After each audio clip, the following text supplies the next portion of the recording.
네, 오늘은 여러분들과 함께 갈라디아서 6장 14절에서 17절까지 말씀으로 상처는 아름다운 흔적이 되어 라는 제목으로 말씀을 나누겠습니다. 네, 오늘은 여러분 잘 아시겠지만 종려 주일이자 고난주간을 시작하는 주일입니다. 저희가 지난주에 이어서 예수 그리스도의 고난과 그 십자가를 깊이 묵상하는 시간을 갖고자 합니다. 인생을 살아가면서 인간은 누구나 상처를 받고 안고 살아갑니다. 그것이 육체에 새겨진 상처이든 아니면 마음에 남은 상처이든 상처의 깊이가 다를 수 있을지 모르지만 누구나 상처를 안고 살아간다는 것은 분명한 사실입니다. 하지만 이때 중요한 것은 상처가 내게 있느냐 아니면 없느냐, 아니면 깊이가 얼마나 되느냐 하는 질문보다 내가 과연 그 상처를 어떻게 이해하고 있는가, 나에게 어떤 의미가 있는가를 돌아보는 것이 더 중요합니다. 지금 나는 상처를 어떻게 해석하고 있나? 상처가 고통스러운 흉터로 여전히 남아있는가? 아니면 상처가 아름다운 흔적으로 남아있는가 하는 질문입니다. 오늘 저희가 만나는 사도 바울도 수없이 많은 상처를 받고 안으며 살아갔던 사람이죠. 자신의 잘못된 행동으로 받게 된 상처라면 그래도 괜찮았을 것입니다. 하지만 사도 바울은 예수 그리스도 오직 주님을 위해 살다가 얻게 된 상처였습니다. 오직 복음을 위해 경험했던 모진 고난들이었죠. 바울의 대단함은요, 단지 그가 예수님을 위해, 복음을 위해 정말 많은 상처를 받았기 때문만은 아닙니다. 그가 받았던 상처, 그거를 고통스러운 기억이 아니라 아름다운 흔적으로 바꾼 사람이기 때문이지요. 오늘 본문을 통해서 우리가 바울의 이야기를 들어보고자 합니다. 우리 먼저 17절 말씀 한번 읽어볼까요? 17절입니다. 시작. 이제부터는 누구든지 나를 괴롭게 하지 마십시오. 나는 내 몸에 예수의 흔적을 가졌습니다. 바울은 자신의 몸에 일반적인 흔적도 아니라 예수의 흔적을 가지고 있다라고 말합니다. 여기 흔적이라고 말하는 이 헬라어 단어는요, 이 스티그마라는 단어입니다. 이 스티그마라는 단어는 상처, 흉터, 문신, 이러한 뜻을 가지고 있습니다. 앞으로 계속 스티그마라는 단어가 나올 겁니다. 주로 스티그마라는 단어를 언제 사용했냐면요, 노예의 이 몸에 새기거나 이 동물인 말의 몸에 이렇게 새기는 표식을 가리킬 때 주로 스티그마라는 단어를 사용했습니다. 그 주인이요, 자신의 소유다라는 것을 명시하기 위해서 노예의 몸이나 동물의 몸에 이렇게 표시를 했던 거죠. 요즘에는 개인의 개성과 또 개인의 어떤 이 멋을 위해서 타투라는 것을 하지만 오늘날의 타투와는 전혀 다른 의미입니다. 당시 사람들의 관점에서는 바울이 자신의 몸에 스티그마가 있다라고 말하는 것은 굉장한 부정적 의미로 받아들였을 겁니다. 이 단어가 가리키는 의미가 상처이든 아니면 그 문신의 의미든 표식이든 어쨌든 부정적인 의미를 전달하기 때문입니다. 그런데 바울은요, 이 자신의 스티그마를 소극적으로 마지못해 언급하거나 부끄럽게 표현하지 않습니다. 도리어 당당하게, 담대하게 자신의 스티그마를 이야기를 한다는 거죠. 최근에 저희 인기 있는 더글로리 드라마가 있습니다. 한 번은 제가 집에 들어갔는데 제가 그때 더글로리를 잘 몰랐을 때였거든요. 아내가 드라마를 이렇게 보고 있더라고요. 비속어도 많고 되게 경건하지 않은 것 같아서 왜 굳이 이런 걸 보냐가, 우리는 지금 하나님의 글로리를 쫓아가도 모자랄 판인데 뭔 글로리냐, 이런 이야기를 막 했었어요. 그때 제가 우연히 1화를 봤거든요. 아내가 말리지 않았다면 그때 밤을 새서 봤을 겁니다. 굉장히 재밌더라고요. 거기에 이제 문동은이라는 자매님이 있잖아요. 직업병이에요. 문동은이라는 자매가 나오잖아요. 어린 시절에 동창들에게 학폭을 당하죠. 그 학폭을 당하면서 이 뜨거운 고데기로 이 상처를, 온몸에 이제 폭행을 당해서 온몸이 이 고데기 화상, 흉터 자국입니다. 그래서 이 문동은 씨는 평생 이 반팔을 입지 않고 긴팔만 입고 다니고 조금이라도 이 화상 자국이 보일까봐 옷소매를 다 내리고 웅크리고 다닙니다.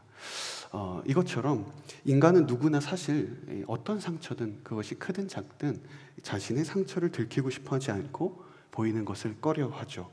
하지만 바울은요, 역으로 자신이 받았던 고난과 상처를 도리어 자랑하고 있다라고 말합니다. 그렇다면 사도 바울은 어떤 구체적인 흔적을 가지고 있었을까요? 바울이 말하는 예수의 흔적은요, 실제 그의 몸에 났던 고난을 위해 받았던 상처를 말합니다. 실제 육신적인 상처입니다. 복음 전도를 위해서 그가 매를 맞고 폭행을 당했던 그 상처입니다. 그래서 바울의 가장 긴 고난 리스트가 고린도 후서에 나오는데요, 거기서 자세하게 설명하고 있습니다. 우리 고린도 후서 11장 23절에서 25절까지 읽어보겠습니다. 시작. 나는 수고도 많이 하고 매도 수없이 받고 감옥살이도 많이 하고 죽을 고비도 여러 번 넘겼습니다. 유대 사람들에게 40에 하나 감한매를 5번이나 맞았고 3번 채찍으로 맞았고 1번 돌로 맞았고 3번이나 파손을 당했고 밤낮 꼬박 하루를 바다에서 헤맨 적도 있습니다. 바울은 상상할 수 없는 수많은 고난을 당하게 됩니다. 그의 몸은 보면 하나도 성한 것이 없었을 겁니다.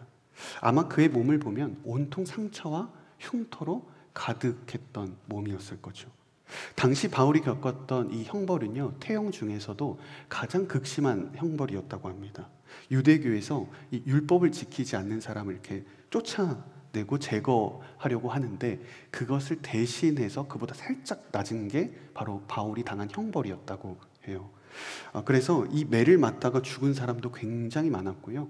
그리고 이 경우에 매를 때린 사람도 살인죄가 적용이 되지 않았다고 합니다.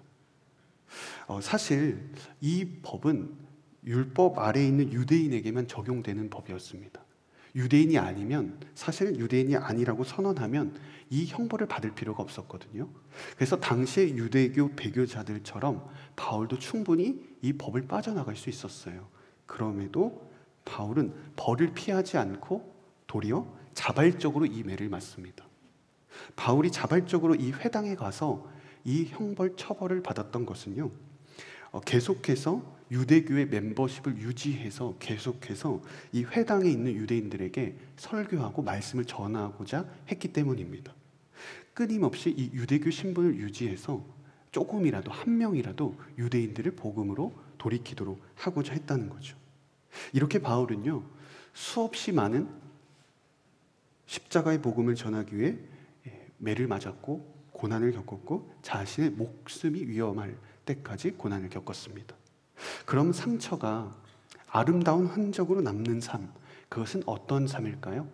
우리 첫 번째 주제는요, 예수 그리스도만 자랑하는 삶입니다. 예수 그리스도만 자랑하는 삶입니다. 우리 14절 말씀 한번 읽어보겠습니다. 시작. 그러나 내게는 우리 주 예수 그리스도의 십자가 외에는 결코 자랑할 것이 없습니다. 그리스도로 인해 세상이 내게 대해 십자가에 못 박혔고 나 또한 세상에 대해 그러합니다. 지금은 예수 그리스도를 자랑합니다 라고 우리가 편하게 말할 수 있지만 당시에는 굉장히 충격적인 표현입니다.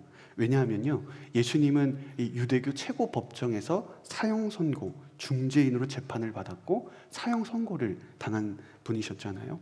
오늘날로 말하면요, 이 대법원에서 사형 선고를 받고 교도소에서 사형 집행을 당한 죄인을 자랑한다는 말입니다. 유대인들은 이 예수님을 메시아로 받아들이지 않았던 중요한 이유 중에 하나가 예수님께서 이 나무에 매달려 죽으셨기 때문입니다. 신명기 21장 우리 22절 23절 말씀 한번 읽어보겠습니다. 시작. 만약 한 사람이 죽을 죄를 지어서 죽임당해 몸이 나무에 매달렸다면 너는 밤이 다 가도록 그 시체를 나무에 두지 마라. 너는 밤이 나무에 달린 사람은 누구든 하나님의 저주 아래 있기 때문이다. 신명기 율법에 따르면 예수님은 철저한 죄인이셨고 하나님의 저주 아래 있는 분이셨죠. 그래서 예수님을 자랑한다는 것은 바울도 동일하게 예수님처럼 나도 죄인이고 나도 하나님의 저주 아래 있습니다 라고 선언하는 것과 같았거든요. 바울은 수많은 자랑 중에 한 가지를 떼서 십자가를 자랑한다, 이게 아니라 십자가만 자랑한다, 십자가 외에는 결코 자랑할 것이 없습니다 라고 이야기를 한다는 거죠. 왜냐하면 바울에게는 이 십자가가 전부였기 때문입니다. 바울의 예전 삶을 한번 생각해 봅시다. 바울의 자랑은 율법이었고요, 그의 혈통과 그의 학식이었습니다. 철저한 바리새파 출신이었고 그 누구보다 율법에 정통했고 율법의 의로는 흠이 없던 사람이었죠. 또한 당대 최고의 랍비였던 가말리알, 그의 문화에서 배웠던 학생이었습니다.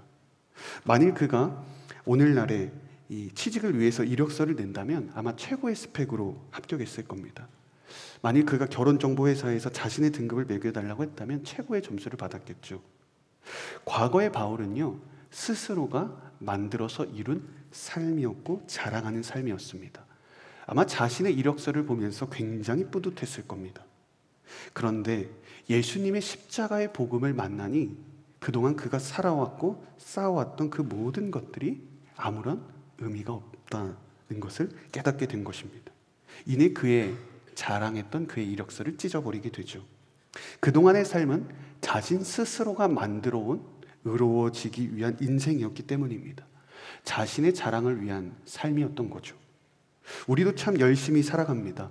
우리도 한 줄의 스펙과 이력을 넣기 위해, 경력을 얻기 위해 참 부단히 노력합니다. 세상 속에서 우리는 최선을 다해야 합니다. 열심히 노력하고 이력을 쌓고 경험도 쌓고 중요합니다. 하나님도 기뻐하십니다. 그런데 우리가 먼저 기억해야 될 것이 있습니다. 누구를 위해, 우리가 무엇을 위해 우리가 이 스펙을 쌓고 우리가 달려가고 있습니까? 나의 성공과 나의 욕심과 나의 자랑이 되어서는 안 되는 것이죠.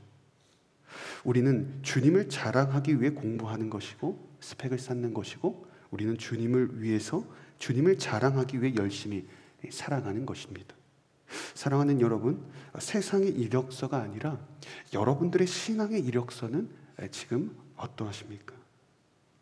우리가 인간적인 세상의 스펙을 위해서, 단 한 줄을 위해서 정말 열심히 살아가지만 과연 우리가 주님을 위한 이 이력서, 신앙의 이력서를 위해서는 우리가 얼마나 열정을 다하고 있습니까?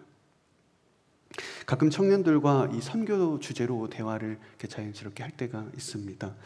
거의 대부분 이렇게 대화를 하다 보면 하는 말이, 선교를 조금이라도 어릴 때 가지 못해서 아쉽다였어요. 그러니까 지금 돌아보면 그 당시 6개월, 3개월, 1년이라는 시간들이 사실은 아무것도 아닌 시간인데, 그때 잠깐의 이 시간도 이 나의 미래를 준비하지 않으면 큰일 날 것 같았던 시절이었다, 이런 이야기를 합니다. 하나님께서 내가 하나님께 헌신하는 시간이, 그 시간이 영원히 기다리고 있지 않다라는 이야기입니다. 참 공감을 합니다. 지금 당장에는 내가 이 시간들, 작은 시간조차 하나님께 드리는 것이 아까울 때가 있고 손해보는 것 같고 내가 뒤처지는 것 같이 느껴질 때가 있습니다. 그런데 결코 그렇지 않습니다. 내가 그때 더 열심히 주님께 헌신해서 후회하는 사람은 없습니다. 다만 내가 그때 하나님을 더 알아가고 하나님께 더 나의 시간을 드리지 못해 아쉽다는 이야기를 하는 사람만 있을 뿐이죠.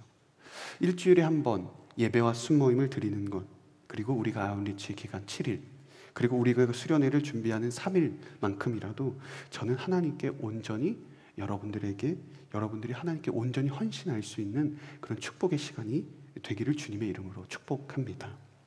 우리 두 번째 주제를 한번 나누겠습니다.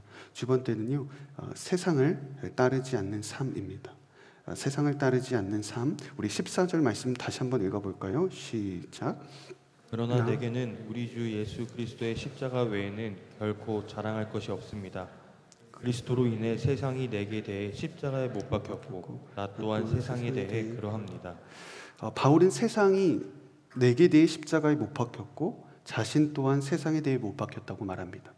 이 말은요, 더 이상 자신에게 이 세상이 영향력을 줄 수 없고 속박을 나에게 줄 수 없다라는 말입니다. 반대로 바울 자신도 더 이상 세상에 관심이 없고 세상에 미련이 없다라고 이야기를 하는 거죠.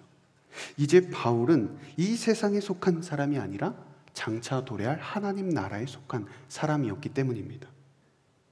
그동안에는 세상의 가치관과 세상의 세계관으로 살아갔던 사람이 바울이었죠.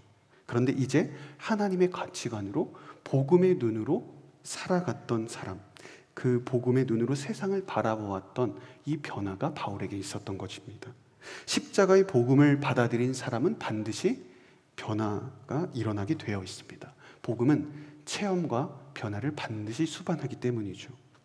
그런데 이 십자가의 복음이 단순하게 이 복음이 변화를 가져온다는 말이 우리의 외형적인 행동, 생각, 외적인 변화만을 일으킨다고 생각하면 안 됩니다. 근본적인 세계관을 변화시키는 것이 십자가의 복음입니다.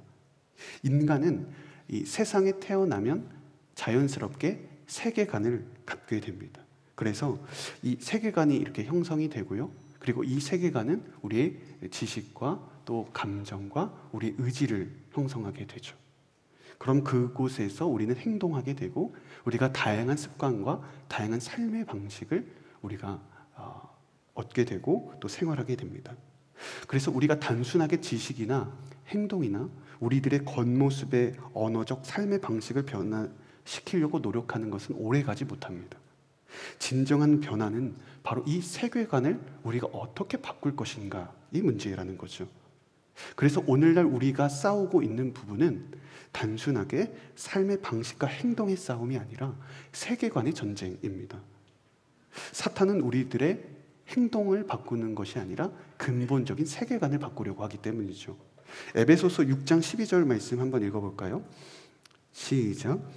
우리의 싸움은 혈과 육에 대한 것이 아니라 권력들과 권세들과 이 어둠의 세상 주관자들과 하늘에 있는 악한 영들에 대한 것이기 때문입니다. 이 말씀이요 단지 사탄과의 영적 싸움만을 의미하는 것이 아니라 사탄은 하나님과 인간 사이에 있는 창조주 하나님의 세계관을 사람들로부터 빼앗으려고 근본적인 공격을 하려고 하는 존재입니다. 세상의 지식과 노력으로 우리들의 생각과 행동을 바꿀 수 있을지는 모르지만 근본적 세계관을 뒤바꿀 수는 없습니다.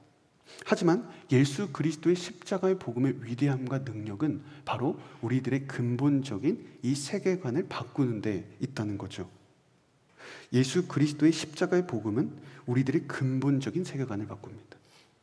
십자가의 복음을 받아들인 후에 우리들이 여전히 우리들의 삶의 변화가 없고 우리의 태도가 달라지지 않는 것은 세계관에 우리가 변화가 아직 일어나지 않았기 때문입니다. 만일 우리의 삶 가운데 십자가를 온전히 복음을 받아들이면 우리는 반드시 세계관이 변하기를 마련입니다. 우리가 세상을 보는 눈, 세상을 보는 가치관, 모든 것이 달라집니다. 만일 여러분들의 삶 가운데 변화가 없다고 느껴지신다면 우리는 다시 한번 십자가의 복음 앞에 돌아가야 될 줄로 믿습니다. 처음부터 출발해야 되는 것이죠. 최근에 캐치하셨을 수 있지만 제가 주일에 합심 기도를 할 때 이 예수님에 대한 이 영적 콜링 기도를 계속 최근에 했습니다. 예수님을 주인으로 모시는 삶, 예수님을 나의 왕으로 모시는 삶 위해서 기도했어요. 이유는요, 이 자리 가운데 여전히 예수 그리스도를 아직 주인으로 받아들이지 않는 사람들이 계실 수 있어서입니다. 그런데 더 중요한 이유가 있어요. 예수님을 주인으로 고백하고 예수님을 나의 왕이라고 입술로는 하지만 온전히 자신의 왕으로, 자신의 삶의 주인으로 받아들이지 않는 분들이 많기 때문입니다. 십자가의 복음은 내가 한 번 믿고 한 번 받아들였다고 해서 제쳐두는 것이 아닙니다. 한 번만 필요한 것이 아니라 계속 내 삶에 필요한 것이 십자가의 복음이라는 것입니다. 저는 여러분들이 다시 한번 십자가의 복음으로 여러분들의 세계관과 그 가치관이 온전히 주님의 뜻 가운데 새로워지기를 주님의 이름으로 축복합니다. 우리 세 번째 주제는요, 새롭게 창조되는 삶입니다. 새롭게 창조되는 삶, 우리 15절, 16절 읽겠습니다. 시작. 할례를 받든 할례를 받지 않든 아무것도 아니며 오직 새롭게 창조되는 게 중요합니다. 이 원리를 따라 사는 사람들에게 그리고 하나님의 이스라엘에게 평강과 긍휼이 있기를 빕니다. 할례를 받았느냐 받지 않았느냐, 유대인이냐 헬라인이냐, 이런 것은 전혀 중요하지 않습니다. 예수 그리스도를 믿고 성령으로 새롭게 창조되었는가, 지금 당신이 새로운 피조물인가? 이것이 중요하다는 겁니다. 새 창조는 기존의 모습에서 1.0, 1.5, 1.0 업데이트 버전을 말하는 것이 아니라 근본적인 새롭게 변화된 새로운 창조를 말합니다.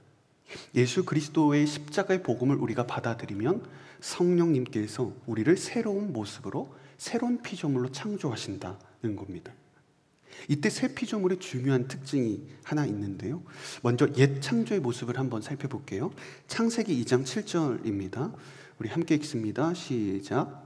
여호와 하나님께서 땅에서 취하신 흙으로 사람을 빚으시고 그 코에 생기를 불어넣으시자 사람이 생명체가 됐습니다. 흙에 먼지에 하나님의 생기가 들어가자 살아있는 생명체가 되었다. 하나님의 생기가 없으면 사람이라고 말할 수 없다. 마찬가지로 새로운 피조물에는 성령 하나님의 호흡이 없다면 새로운 피조물이라고 말할 수 없습니다. 그냥 마른 뼈인 거죠. 새롭게 창조된 삶은 매 순간 성령님의 호흡을 의지하는 삶입니다. 단 한순간도 성령님의 호흡을 우리 가운데 불어넣어 주시지 않으면 살아갈 수 없음을 고백하는 삶인 거죠.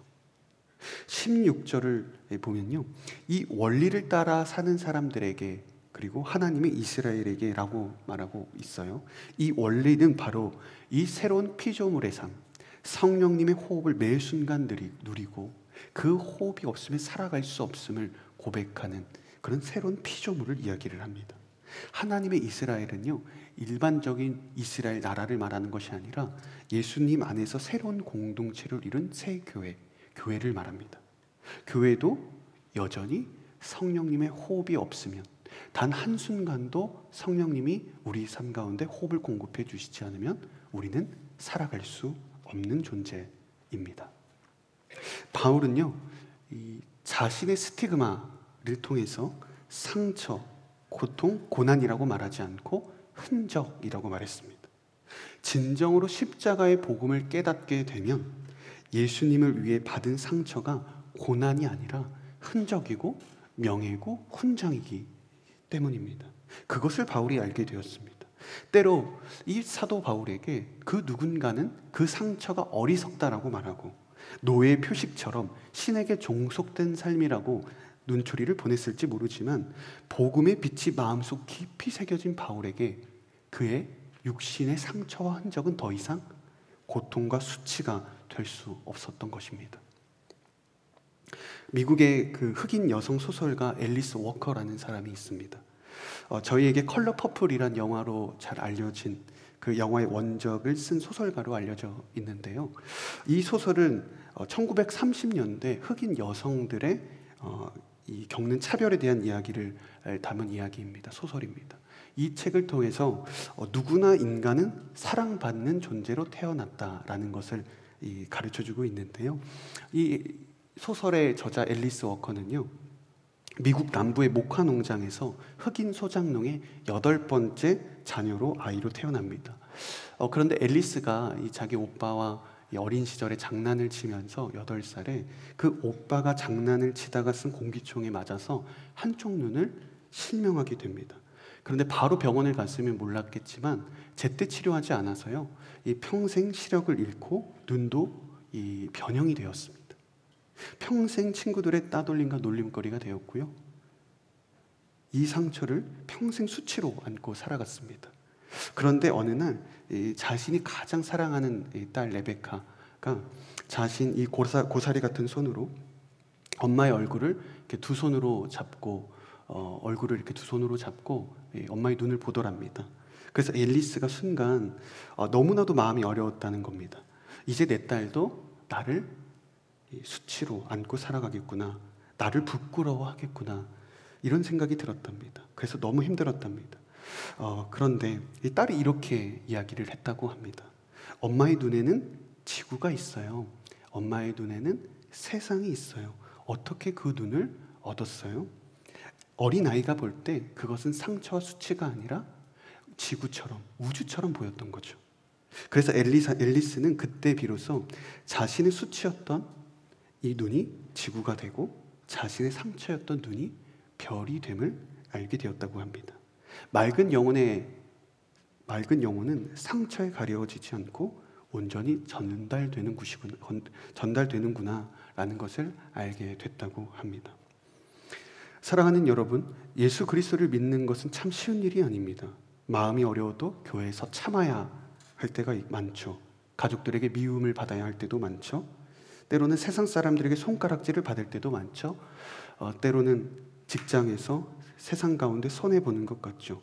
예수님을 믿으면 상처를 받을 일이 여전히 있는 것 같습니다.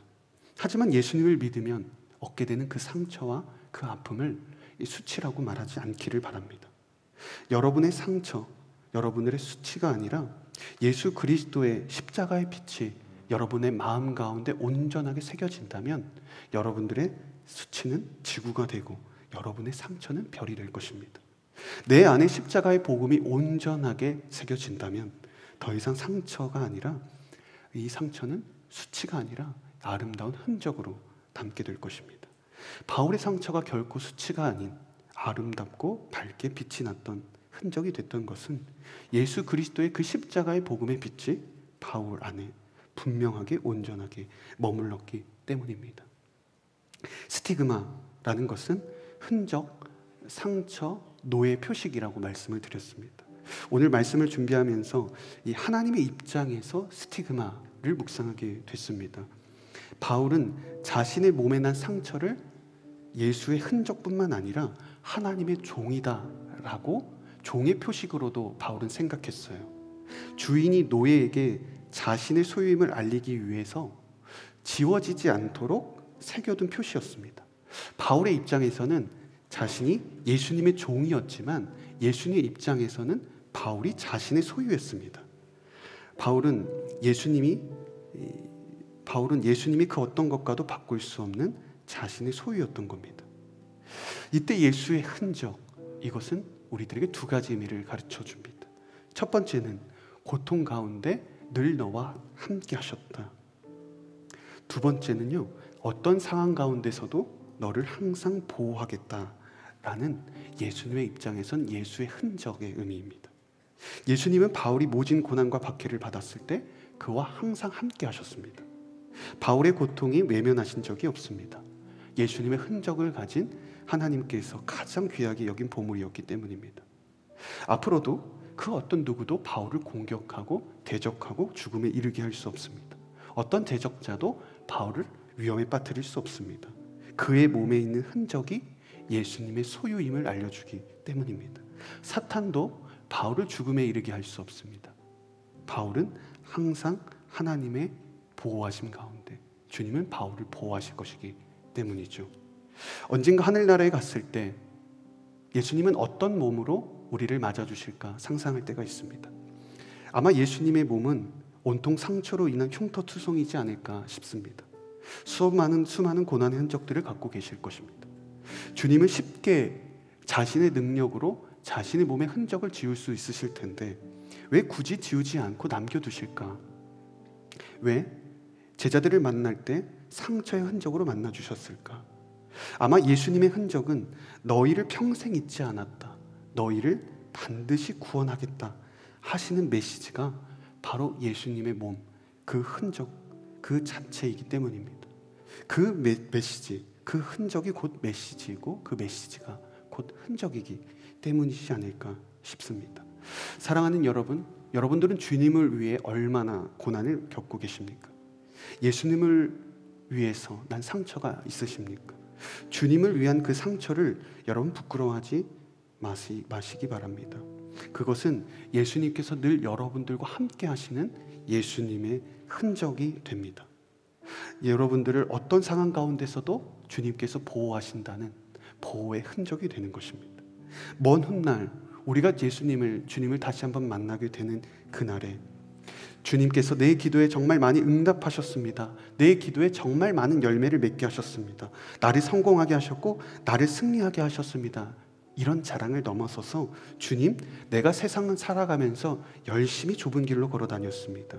예수님을 위해 수많은 상처를 감내했습니다.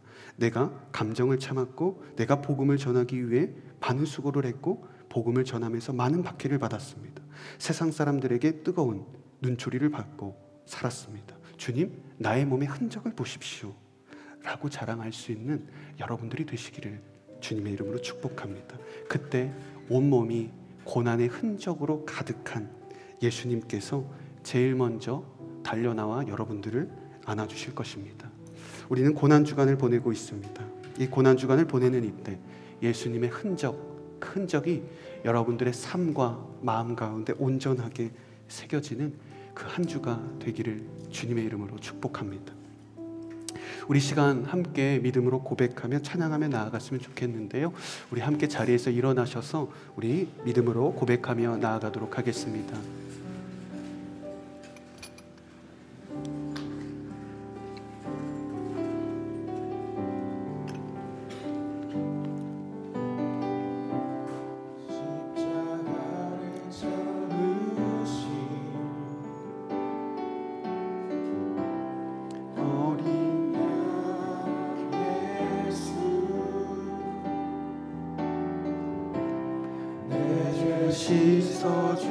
씻어주시고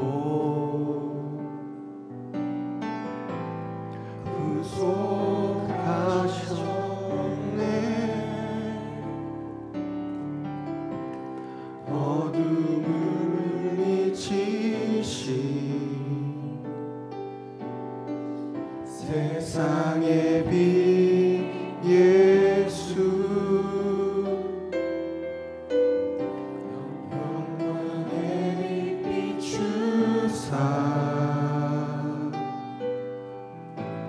자유케 하신 예수,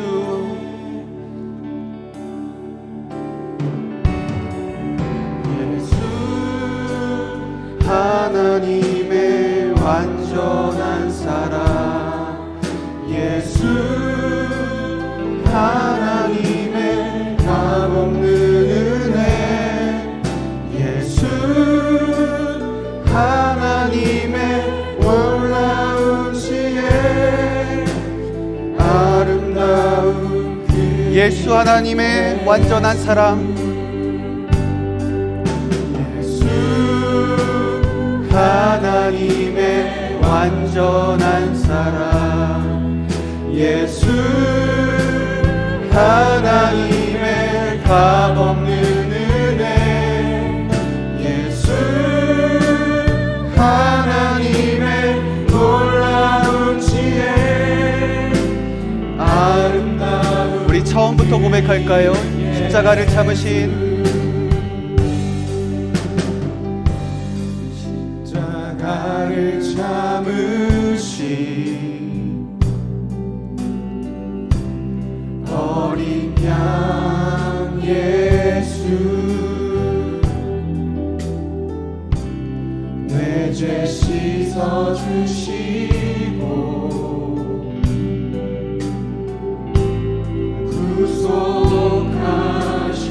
구속하셨네.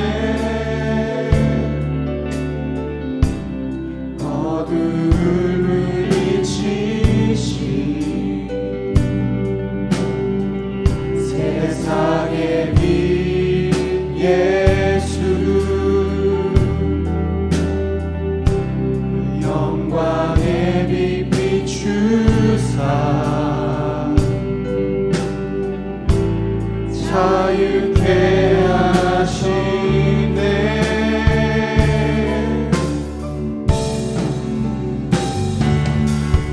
예수 하나님의 완전한 사랑, 예수 하나님의 값없는 은혜, 예수 하나님의 놀라운 지혜, 아름다운 예수 하나님의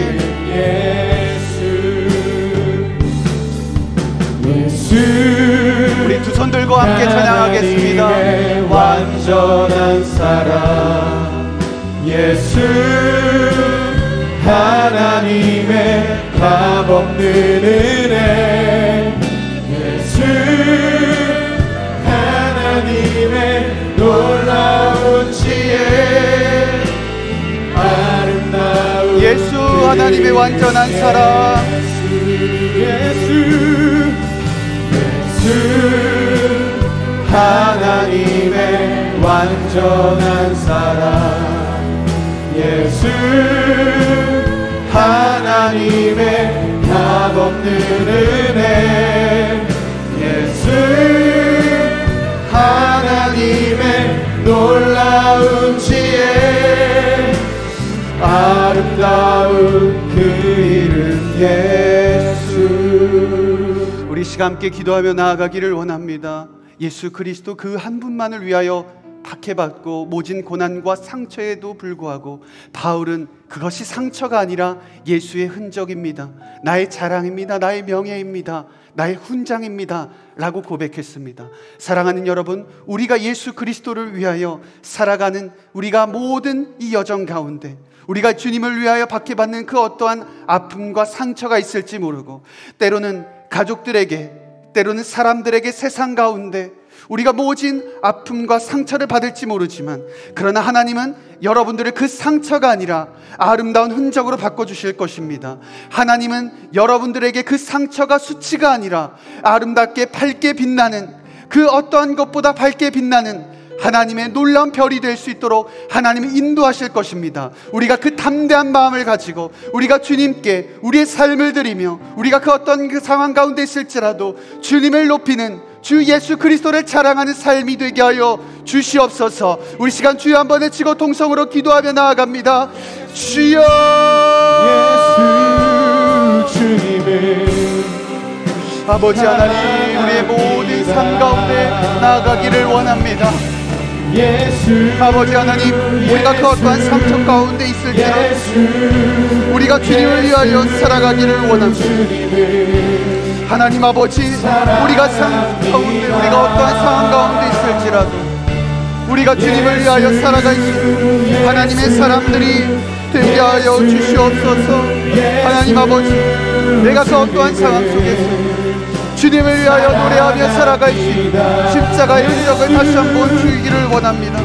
하나님 아버지, 우리들의 삶의 속에서 아버지 다시 한번 우리가 고난과 이 아픈 가운데 우리가 나아갈 때가 있을지 모르지만, 그러나 하나님 아버지, 오늘 우리가 주 앞에 고백하며 나아갑니다. 아버지, 우리가 주님을 위하여 살아가는 삶이 되게 하여 주옵소서. 오직 예수 그리스도의 흔적이 되게 하여 주시옵소서. 우리가 예수 그리스도만을 높이며 살아갈 수 있는 하나님의 사람들이 되게 하여 주옵소서.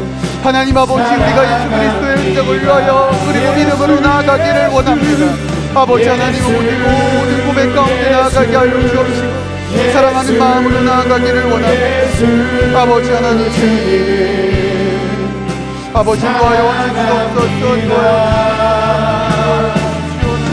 예수 아버지, 예수 주님을 사랑합니다.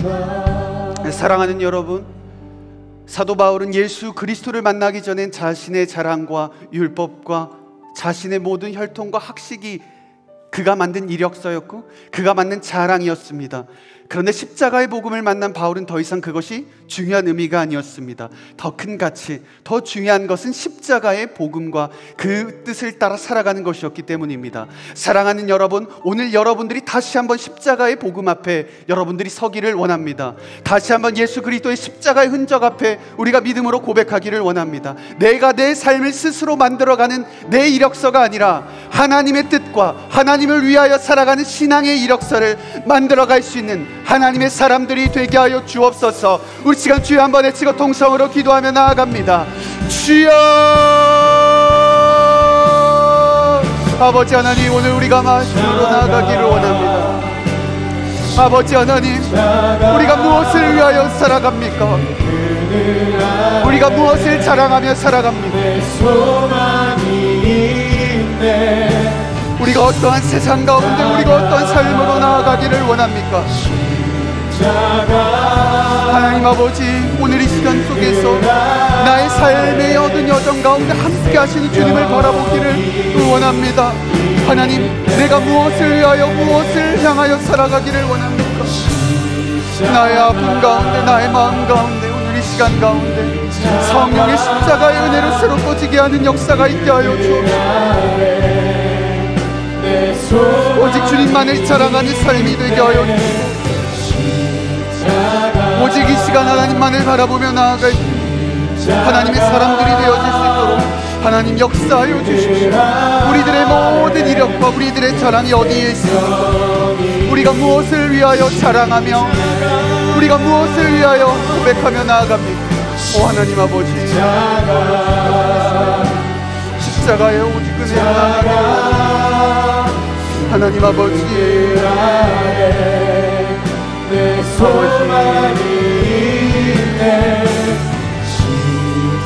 하나님 아버지, 십자가에 십자가 그 그늘 아래 내 생명이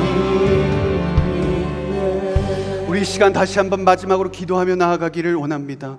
오늘 이 자리 가운데 내 삶에 아직 예수 그리스도가 주인이지 않는 하나님의 사람들이 있다면 하나님, 오늘 이 시간 가운데 그들의 마음의 문을 열어주시고 그들의 마음 가운데 예수 그리스도의 복음이 온전하게 심겨지는 역사가 있게 하여 주옵소서. 내가 내 입술로 고백하지만 온전히 이 시간 가운데 십자가의 복음과 예수 그리스도를 나의 삶의 주인으로 왕으로 모시지 않는 아버지, 온전하지 않는 사람들이 있다면 오늘 이 시간 여러분들의 입술 가운데 온전한 주님만을 여러분들의 주인으로 고백하기를 바랍니다. 오늘 이 시간 온전한 하나님의 십자가의 복음, 그 그리스도의 주인이 여러분들의 삶의 온전한 인생의 주인이 되기를 기도하며 나아가기를 원합니다. 우리 시간 주여 한번 외치고 동성으로 기도하며 나아갑니다.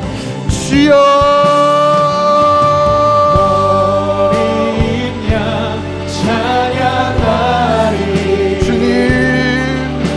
우리가 이 시간 온전하게 하기 위해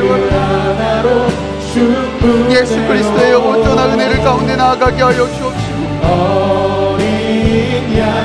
하나님 아버지, 나의 삶의 모든 이 열정 가운데 하나님의 은혜가 있기를 원합니다.